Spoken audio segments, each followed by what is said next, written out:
Next question. If the thickness of thinnest outside plate is 10 mm, then the maximum pitch of rivets in tension will be taken as.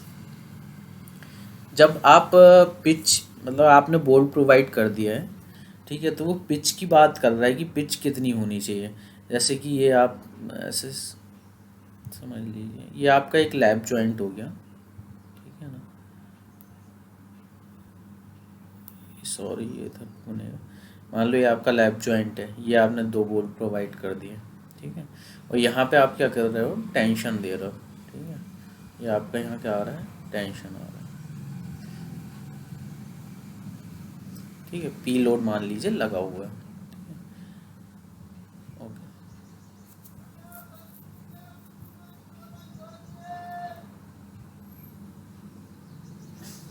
तो ये जो pitch है, pitch मतलब centre to centre distance between the bolts along the load acting.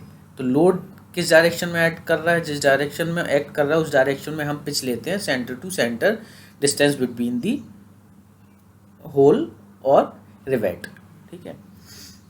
So tension के case में क्या होता है, ये जो डिस्टेंस होती है वो 16T और 200 mm में से जो भी लेस होता है वो होती है 16T, ठीक है, 16T और 200 mm में से जो भी आपको लेस मिल रहा है, और 200 mm में से आपको जो भी लेस मिलता है वो क्या हो जाती है, पिच हो जाती है टेंशन के केस में। वहीं अगर यहाँ पे कंप्रेशन हो रहा होता, ठीक है, अगर लोड आपका ऐसे एक्ट कर रहा होता, पी लोड आपका अगर यूँ एक्ट कर रहा होता, कंप्रेशन के केस में क्या हो जाता कि जो पिच है वो 12T और 200 mm से लेस, मतलब इन दोनों में से जो भी लेस आता वो आपकी क्या हो जाती, पिच हो जाती। यहाँ पे जो क्वेश्चन में बात कर रहा है वो टेंशन में बात कर रहा है, तो टेंशन के केस में 16T और 200 mm हो जाएगा, ठीक है ना। तो अगर आप थिकनेस ऑफ प्लेट आपको गिवन है, thickness of thinnest outside plate, देखिए इस वाली प्लेट की थिकनेस मान लो T1 है और इस वाले की मान लो T2 है, और इनमें से जो थिनेस्ट प्लेट होती है वो आपको लेनी पड़ती है, यहाँ पे जो T की वैल्यू आप रखते हैं, ठीक है। यहाँ पे 10 mm है, तो 10 mm का आप अगर मल्टीप्लाई करोगे तो 160 मिल जाएगा आपको, और यहाँ पे 160 और 200 mm में से दोनों में से कौन सा लेस है, 160 mm है, ठीक है। तो आंसर जो आपको हो जाएगा 160 mm हो जाएगा, ठीक है, ओके। हम आगे बढ़ते हैं।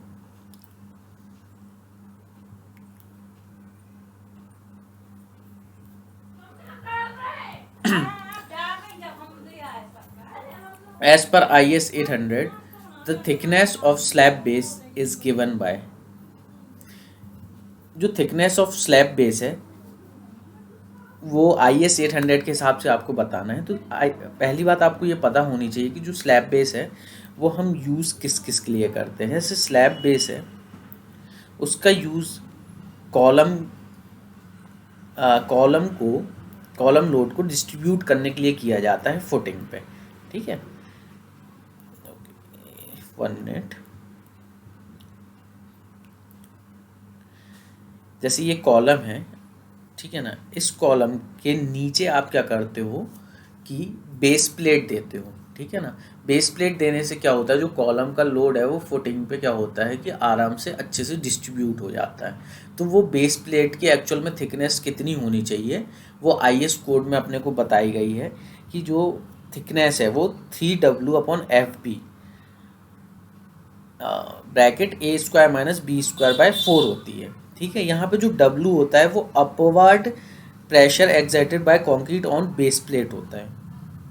मान लीजिए ये आपका क्या है, ये आपका कॉलम था, ठीक है,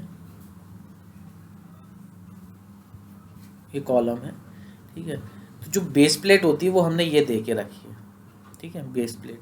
तो ये जो बेस प्लेट है आपकी,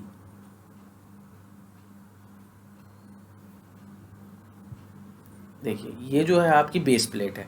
अब ये जो बेस प्लेट है वो क्या करती है, इस कॉलम लोड को डिस्ट्रीब्यूट करती है फुटिंग पे, ठीक है ना, फुटिंग पे। और फुटिंग क्या करता है, फुटिंग आपका क्या करता है कि लोड का डिस्ट्रीब्यूशन यहाँ पे नीचे सॉइल वगैरह या जो अंडरग्राउंड में स्ट्रेटम है उस पर डिस्ट्रीब्यूट कर देता है, ठीक है। तो ये जो W है वो upward pressure exerted by concrete on base plate, ये आपकी क्या हो गई, कंक्रीट हो गई फुटिंग, ठीक है। और ये क्या हो गई आपकी बेस प्लेट। तो कंक्रीट जो है वो बेस प्लेट पे किस तरह का अपवर्ड प्रेशर लगा रहा है, ठीक है, वो W ये वो होता है।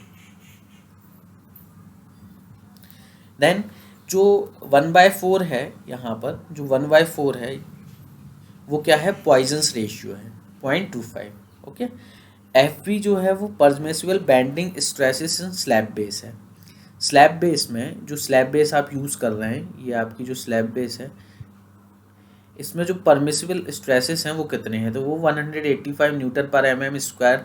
IS 800 1984 ने ये कोड में वैल्यू दी हुई है कि इसकी वैल्यू कितनी होनी चाहिए, ठीक है, स्लैब बेस में परमिसिबल बेंडिंग स्ट्रेस की। तो यहाँ से आपको जो ऑप्शन करेक्ट मिल जाता है वो अगर आप देखोगे तो 3W/FB A² - 4B² तो जो आंसर मिलेगा वो क्या मिल जाएगा, B is the correct answer, okay. But IS 800 1984 के अलावा जो न्यू कोड अभी आया है वो है IS 800 2007। तो उसके अकॉर्डिंग अगर आप देखोगे तो जो थिकनेस की वैल्यू है वो चेंज कर दी गई है, ठीक है। LSM में अगर आप देखोगे तो जो थिकनेस है वो 2.5W/σ BS² - 0.3 B² हो चुकी है, जहाँ पे W है वो factored upward pressure exerted by the concrete on steel base plate है। ये वही चीज़ है W सेम जो उसमें था, ठीक है। IS 800 1984 के हिसाब से जो था W वही है। जो PU की वैल्यू है वो अपना कॉलम लोड है और एरिया ऑफ बेस प्लेट से आप डिवाइड कर दोगे तो आपको क्या है वो W की वैल्यू मिल जाती है, ठीक है, जो कि 0.6 FCK से क्या है, ज़्यादा नहीं होनी चाहिए, ठीक है, ओके। जो सिग्मा BS है वो परमिसिबल बेंडिंग स्ट्रेस है, जो FYY 1.1 लेते हैं LSM के केस में। A और B जो है वो ग्रेटर और small projections of the base plate beyond column as.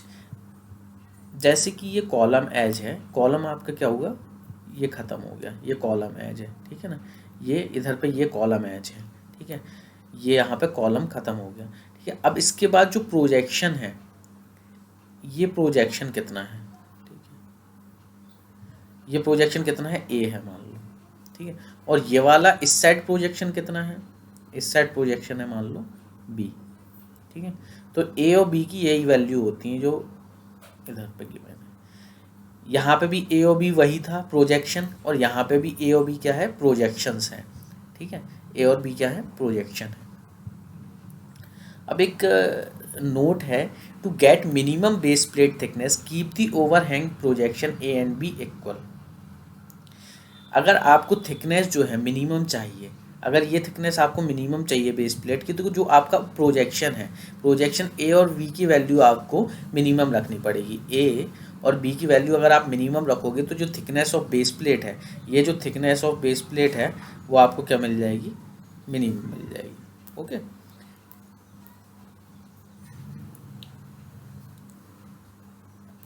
Okay, next question.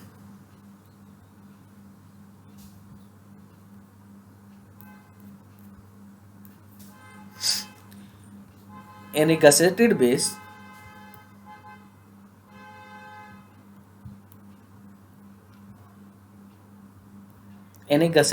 when the end of the column is machined for complete bearing on the base plate, then the axial load is assumed to be transferred to base plate।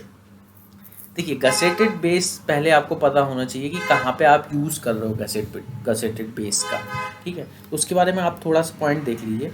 जैसे ये column है, column ये base plate,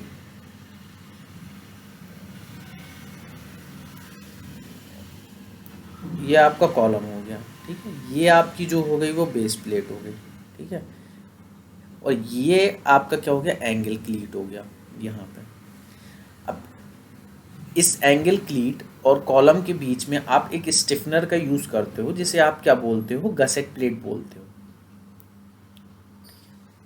gusset plate का use करने से आपका जो column load है वो इफ़ेक्टिवली इफेक्टिवली जो है बेस प्लेट तक पहुंचता है और बेस प्लेट उसे ट्रांसमिट कर देता है कंक्रीट फुटिंग पे।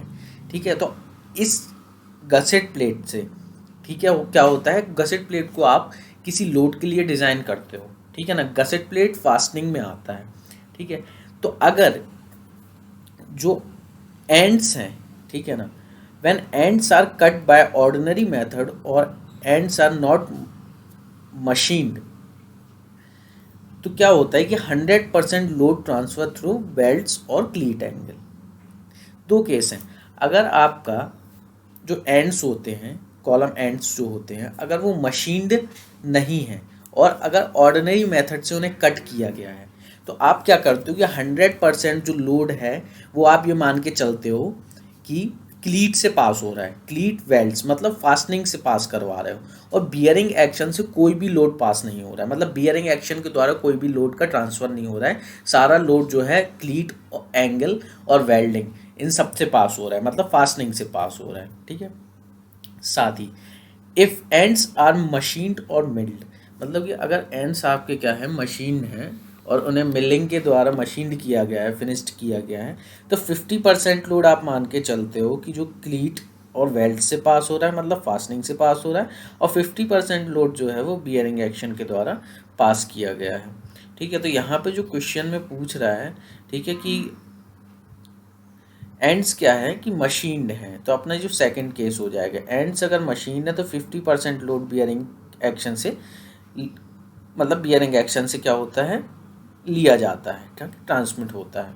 ठीक है, तो यहाँ पे जो आपका ऑप्शन मिलेगा वो सी मिलेगा, 50% बाय बियरिंग, डायरेक्ट बियरिंग, और and 50% through fastening. C is the correct answer.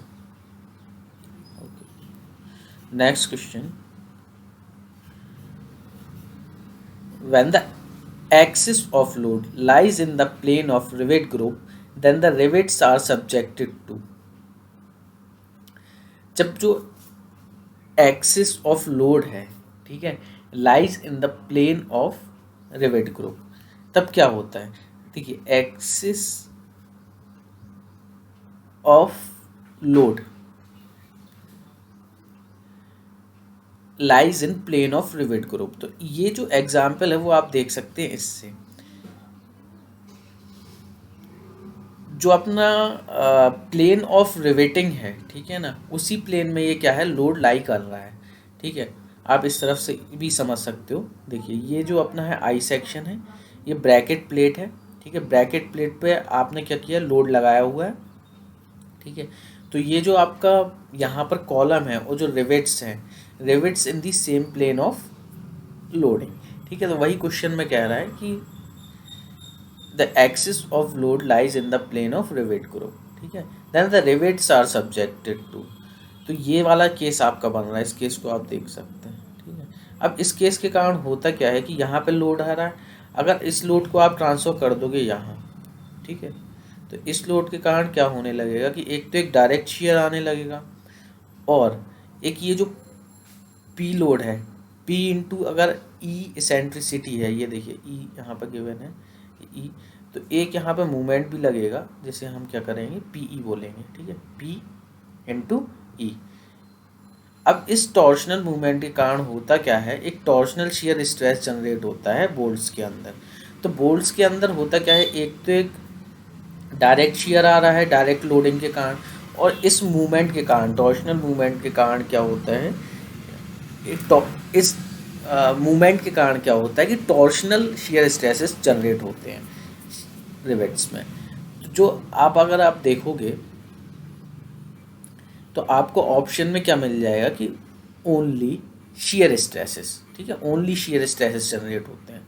The effect of eccentricity load at CG of bolt group will be direct load P, देखिए जो मैंने बताया, एंड ट्विस्टिंग मूवमेंट पी, मतलब कि एक P twisting movement आता है। Due to direct load P bracket will bend, okay, so bending stresses are developed in the bracket, this will act as a twisting movement at the connection। okay, देखिए twisting movement आने लगता है P के कारण।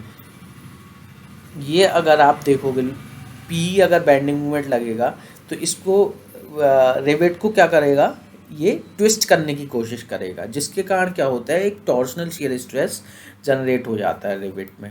Okay, so due to load P direct shear stresses is developed in the bolt and due to twisting movement torsional shear stresses developed in the bolt. तो shear stresses ही generate होते हैं, tensile stresses का कोई काम ही नहीं है। ठीक है, अगर अगर जो एक्सिस ऑफ लोड है वो lie in the plane of rivet group, अगर ऐसा हो रहा है तो आंसर आपका क्या हो जाएगा, ए हो जाएगा।